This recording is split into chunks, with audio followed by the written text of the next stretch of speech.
હવે જેને મરવાનું હતું એ મરી ગયા છે. હવે અહીંયા રોઈને બેઠા બેઠા કઈ ફાયદો નથી. હું એકલી હવે આ ઘરનું કામ નહીં કરી શકું. એટલે તમારે જો અહીંયા રહેવું હોય ને તો ઘરનું કામ કરવું પડશે, નતર પછી વૃદ્ધાશ્રમમાં મૂકી આવીએ. મમ્મી આપણે કામ કરીએ તો પપ્પાએ જે એફડી કરાવેલી હતી ને આપણે તોડાવી નાખીએ. કેમ? અરે પપ્પાની પાછળ પછી જેટલો પણ વિધિ ને બધું કર્યું ને એમાં કેટલાય ખર્ચા થઈ ગયા છે ને અત્યારે મારે કેટલા હપ્તા ભરવાના છે, છોકરાઓની ફી ભરવાની છે, ઘરના કેટલાય ખર્ચા છે. હવે કંઈક તો કરવું પડે ને. સાંભળો, મેં કીધું તું ઈ કયો, જે કઈ ખર્ચો થયો હોય ને એ બધો માંગી લેજો. આજ મોકો છે માંગવાનો. અને જો નતર હું છે ને નહીં રાખું ને વૃદ્ધાશ્રમમાં મૂકી આવીશ. અને મમ્મી આપણે ઘરે પછી કેટલા દિવસ 15-20 દિવસ તો બધા મહેમાન આવ્યા હતા. મામા મામી, માસા માસી, કાકા કાકી, ભાઈ ફુવા, એના છોકરા કેટલાય આવ્યા હતા. ટોટલ તો 45-50 જેટલા મહેમાન થઈ ગયા હતા. હવે એ બધાનો ખર્ચો કાઢીને બધું કાંઈ વધ્યું જ નથી તો કાંઈક તો કરવું પડે ને. હવે હા હા, વાંધો નહીં. કેટલા જોવે છે તારે પૈસા? 50,000. કાંઈ વાંધો નહીં, હાલે હાલે 50,000.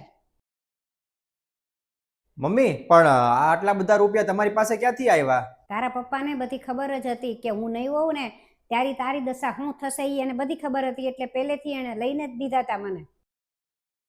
એને ખબર જ હતી કે વહુ ને દીકરો આવા થશે જ તે ક્યારેક, એટલે એને હાચવીને રાખ્યા હતા પુત્રના લક્ષણ પારણામાંથી. આ તારા પપ્પાએ બધો હિસાબ ચૂકતે કરી દીધો છે. એટલે હવે મારા મરી જાવ ને તો પછી તું વાહે 1 રૂપિયાનો ખર્ચો ન કરતો, કારણ કે મારા મર્યા પછી કોણ તને હિસાબ કરવાનું હતું?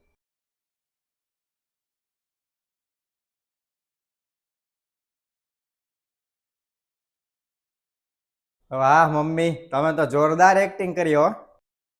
તમે તો મેં કીધું તું એમ જ તે કર્યું હો. હવે તમને ખબર પડી ગઈ ને કે મેં હું કામ તમને આ બધું વાત કરી હતી 2 દિવસ પહેલા. હા, મનીષાએ પપ્પાના ગયા પછી તરત જ તે બીજે ત્રીજે દિવસથી તે ઉપાડો લીધો તો પૈસા પૈસા પૈસા એમ કરીને. પછી તો મેં કીધું હવે શું કરવું, મારે વિચાર ન આવ્યો, કાંઈ કોઈ વસ્તુ ખબર ન પડી. પછી મેં મારા મિત્રોની સલાહ લીધી, કેટલા બધાય સગાવાલાની સલાહ લીધી, ત્યારે મને ખબર પડી. એમાંથી એક જણાએ કીધું કે તું આ રીતે બધું કરી દે, મમ્મીને સમજાવી દે અને જે કાંઈ પૈસા તારી પાસે અત્યારે છે ને એ મમ્મીને આપી દે કવરમાં. એટલે મેં તમને આ આપી દીધું હતું. અને મેં તમને શું કીધું હતું કે જ્યારે હું આની સામું એમ કહું કે પૈસા જોવે છે એટલે તમારે મને આનું પાછું આપી દેવાનું. હા, તારી વાત સાચી હો. સારું થયું તે મને કહી દીધું તું ને સારું થયું પૈસા આપ્યા હતા.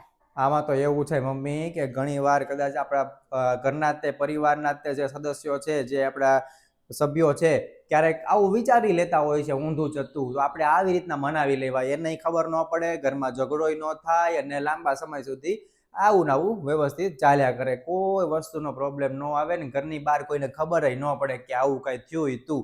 એટલે એને સારું લાગે, આપણને સારું લાગે, બધું અહીંના પ્રોબ્લેમ સોલ્વ. એટલે હંમેશા મિત્રો યાદ રાખવાનું કે તમારે ગમે તે પ્રોબ્લેમ આવે પણ એનું સોલ્યુશન એક દીકરા તરીકે, એક પતિ તરીકે આ રીતે તમારે કરવું જોઈએ, જેથી કરીને પત્ની સાથે પણ ઝઘડો ન થાય, ઘરના મા બાપ સાથે પણ તમારે ઝઘડો ન થાય અને બેયને સાચવી લેવાય.